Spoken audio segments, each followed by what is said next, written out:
Hi guys, இன்னிலிருந்து நாம ஒரு புது ட்ராமா தான் ஸ்டார்ட் பண்ண போறோம். ஓப்பனிங் சீன்ல நம்ம ஹீரோனை தான் காட்டுறாங்க. அவளோட வீட்ல பொம்மைகள் இருக்கு, மேக்கப் ஐட்டம்ஸ் இருக்கு, ஸ்போர்ட்ஸ்ல வாங்கின மெடல்ஸ் எல்லாம் கூட இருக்கு. அழகா மேக்கப் பண்ணி சூப்பரா ரெடி ஆனவ மாஸ்க போட்டு கிளம்பிட்டா. அப்படி அவ வந்துட்டு இருக்க கூடிய பஸ்ல ஒருத்தன் ஒரு பொண்ணை ஹராஸ் பண்ணிட்டு இருக்கவும் அந்த பொண்ணு இருந்து ஓடிய போயிடுச்சு. இத பார்த்து நம்ம ஹீரோயின் விடுவாளா? பஸ்ஸுக்குள்ளேயே அவனை சும்மா புரட்டி எடுக்கிறா. அப்ப அப்படியே மாஸ்க் கழட்டிட்டு ஒரு லுக்க விட அவன் பயங்கரமா அவளோட முகம்னு சொல்லிட்டு கத்த ஆரம்பிச்சிட்டான்.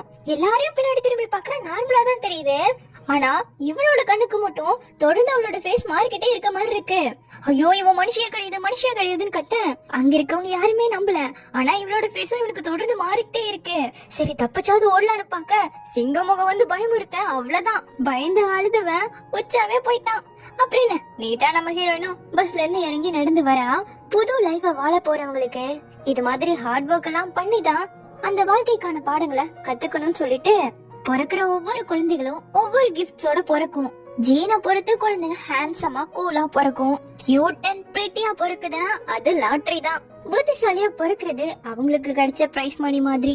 ஆனா இதுல எனக்கு கிடைச்சதோ வெறும் பார்ட்டிசிபேஷன் பிரைஸ் மட்டும்தான். சின்ன வயசுல இருந்து இப்ப வரைக்கும் என் அப்பா சொல்ற ஒரே விஷயம், தோக்குறதும் வாழ்க்கையில ஒரு அங்கம் தான், இதுவே வாழ்க்கை கிடையாது. சோ நம்மளோட பெஸ்ட கொடுக்கணும்னு. அதான் சொல்றேன், தோக்குறது பெரிய விஷயம் கிடையாது, நம்மளோட பெஸ்ட நம்ம கொடுக்கணும்னு சொல்லிட்டு இப்ப அப்படியே எல்லாரும் ரிவர்ஸ்ல போக ஆரம்பிக்கிறாங்க. ஏன்னா அப்படியே கட் பண்ணி ஒரு 3 மாசத்துக்கு முன்னாடி காட்டுறாங்க. இப்ப நம்ம ஹீரோ சும்மா பயங்கரமா பேட்மிண்டன் விளையாண்டுட்டு இருக்காரு. அவனோட ஃப்ரெண்டு நினைக்கிறேன் வளைச்சு போட்டோ எடுத்துட்டு இருக்கான். அப்போ சூரிய ஒளி அவன் போன்ல பட்டு இவனுக்கு கண்ணு கூசவும் அப்படியே மிஸ் பண்ணிட்டான். இப்ப முடிச்சுட்டு வந்து அவனோட போனை தான் வாங்கி பார்க்க நிறைய பொண்ணுங்க மெசேஜா போட்டிருக்குங்க. அப்போ போட்டோ எடுத்த ஃப்ரெண்டு, உனக்கு இதுல எந்த மாதிரி பொண்ணுங்களை பிடிச்சிருக்குன்னு சொல்லு, கோயுக்கு நிறைய பொண்ணுங்களை தெரியும், அவனை இன்ட்ரோடியூஸ் பண்ண சொல்றேன்னு கேட்க, ஏன்டா நான் பண்ணும், நீ பண்ண வைக்க வேண்டியதானு சொல்லி அவன் திட்ட, உனக்குதான் நிறைய பொண்ணுங்களை தெரியும்னு சொல்லிட்டு இருக்கான். இதுல போட்டோஸ் எல்லாம் பார்த்துட்டு மொத்தம் 97 போட்டோஸ் இருக்கு, இன்க்ளூடிங் குரூப் போட்டோஸோட. அதுல 58 பொண்ணுங்களும் 16 பசங்களும் இருக்காங்க. அதுலயும் 15 பொண்ணுங்க ஓவர் மேக்கப் போட்டிருக்காங்க, 41 பொண்ணுங்க லைட் மேக்கப் போட்டிருக்காங்க, 6 பசங்க ஐப்ரோ ஸ்கின் டோன் எல்லாம் அட்ஜஸ்ட் பண்ணிருக்காங்க.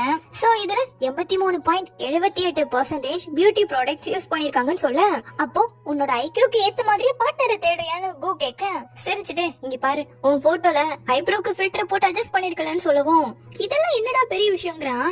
என்ன பண்ணாலும் ஃபேக்கு தானே, நேர்ல பக்க நீ ஒன்னும் அப்படி இல்லைங்கிறான்.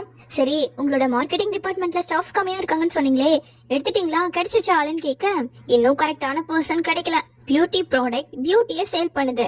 So marketing department staff hard work மட்டும் பண்றவங்களா இருக்கு.